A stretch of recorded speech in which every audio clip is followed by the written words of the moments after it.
अध्याय 267 सेरा का समन। सबसे पहले कि उनके पास एक विशेष उच्च रैंक विरूपण साक्ष्य था जो उसकी इंद्रियों से उसकी उपस्थिति को बादल देता था, और दूसरी एक विशेष क्षमता थी जिसे वह खुद को और उस मानव लड़की को छिपाने के लिए करता था। यदि यह पहला था तो उसने कुछ भी नहीं महसूस किया था, यहाँ तक कि विकृतियों को भी नहीं। और अगर ये दूसरा था तो बस वह क्या था? संभावना ने उसके माध्यम से एक धीमी, रेंगने वाली बेचैनी भेजी।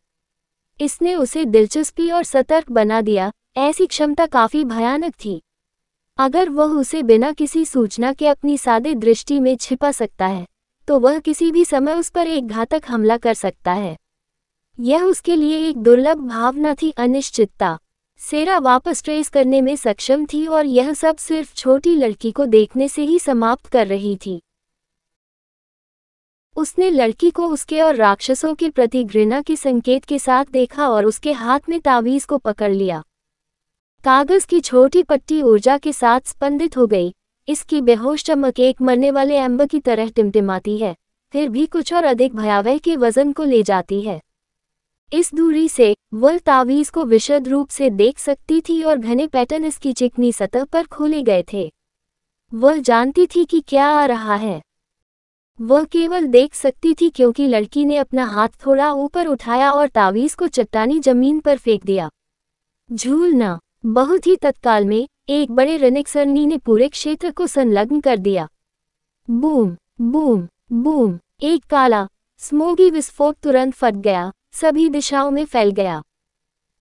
विस्फोट के रूप में युद्ध का मैदान कांप गया क्योंकि विस्फोट ने अपने रास्ते में सब कुछ निगल लिया। संपर्क में आने वाले राक्षसों को पूरी तरह से काली काली दीवारों में शामिल किया गया था।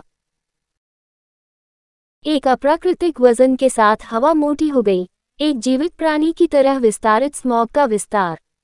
जिस क्षण यह मांस को छूता था, ये चिपक गया और भस्म हो गया, घबराए हुए चीखों को अंधेरे में खींच लिया। इससे पहले कि वह भी प्रतिक्रिया दे सके, सेरा भी संलग्न थी।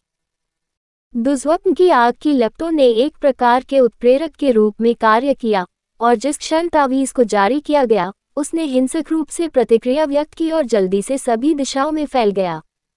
दो ताकतें, फ्लेम और स्मॉग, एक हिंसक आलिंगन में एक साथ दोहे, विनाश के अराजक नृत्य में एक दूसरे को खिलाते हुए। डार्क स्मॉग में राक्षसों के श्रीक और वेल को सुना गया था क्योंकि दानव सैनिकों के आदेशित संरचनाएं अब जगह में नहीं थी।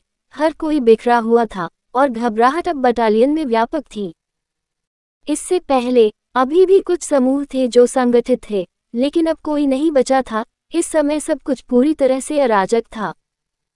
युद्ध का मैदान एक बार तनावपूर्ण लेकिन संरचित पूर्ण बेदलाम में विकसित हुआ था।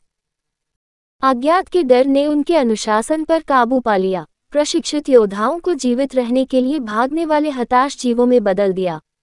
सेरा, जो स्मॉग के अंदर था, ने अचानक उसके आदेशों को चिल्लाया, वासोत, उन्हें रोके। वासोत, जो भीड़ में भी था, जम गया। वह समझ गया कि वह एक सेकंड में क्या मतलब है। उसका पेट मुड़ गया, एहसास एक ब्लेड की तरह डूब गया। अपने इंद्रियों पर आकर वह भयंकर आंखों से राक्षसों के दौड़ने और बिखरे हुए समूहों पर भौंक गया। गठन में जाओ, मनुष्य बच रहे हैं, उनके बाद का पालन करें।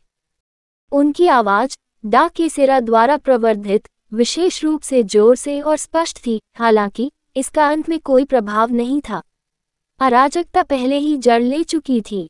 अराजकता बहुत अधिक थी, और यहाँ तक कि दिग्गजों को भी खुद को और दूसरों को व्यवस्थित करने में कठिन समय था। उल्लेख नहीं करने के लिए, इस मोटी स्मॉग में यह पता लगाना बहुत कठिन था कि मनुष्य किस दिशा में गया था। उन्हें यह भी नहीं पता था कि क्या हुआ था। एक पल उनके कप्तान को आग की लपटों में मानव का सामना करना पड़ रहा था, और अगले क्षण युद्ध के मैदान पर अंधेरा था। संदेह, भ्रम और भय उनके दिमाग में घूमता है, उनकी प्रवृत्ति को पंगु बना देता है। अज्ञात लड़ाई से कहीं अधिक भयानक था। स्मॉग में सेरा की आभा बड़ी गति के साथ फट गई क्योंकि उसके चारों ओर स्मॉग को हटा दिया गया था। ऊर्जा का एक हिंसक झोंका बाहर की ओर चीरता है, जिससे अचानक विस्फोट में अंधेरे को पीछे छोड़ दिया जाता है। उसके कपड़ों में पहनने और आंसू के लक्षण थे, लेकिन उसकी अभिव्यक्ति और विशेषताएं थोड़ी सी भी असंतुलित थीं। वह बिना किसी अभिव्यक्ति के पहले की तरह प्राचीन थी। उसकी ठंडी टकटकी छायादार छाया के माध्यम से छेदा, अनचाहे, अनमोल। उसने एक विशेष दिशा में देखा और खुद को म्यूट कर दिया। आप कहीं नहीं जा रहे हैं। उसकी आंखों में एक क्रूर चमक का एक फ्लैश था क्योंकि उसने अपनी छाती के सामने अपनी बांह खींची थी। खरोंचना। उसने अपनी तर्जनी को थोड़ा सा काटने के लिए अपने अंगूठी के नाखून का इस्तेमाल किया। टिप पर गहरे रक्त की एक बूंद और पृथ्वी पर आकर्षित हुई। डुबोना। उसके सामने खून की बूंद उछल गई और जमीन पर फूट गई। वह फुसफुसाया। उसकी आवाज एक अंधेरे नोट और एक गहराई से भर गई जो पहले नहीं थी। पृथ्वी की कोयलिन जड़ों और शाम की हवाओं के द्वारा मैं तुझे छिपे हुए रास्तों के सर्प को बुलाता हूँ।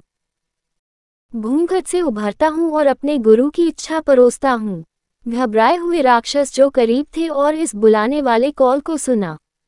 बूम, गड़गड़ाहट, गड़गड़ाहट। एक बहरा उछाल के बाद एक रोलिंग रंबल आकाश में गूंज उठी।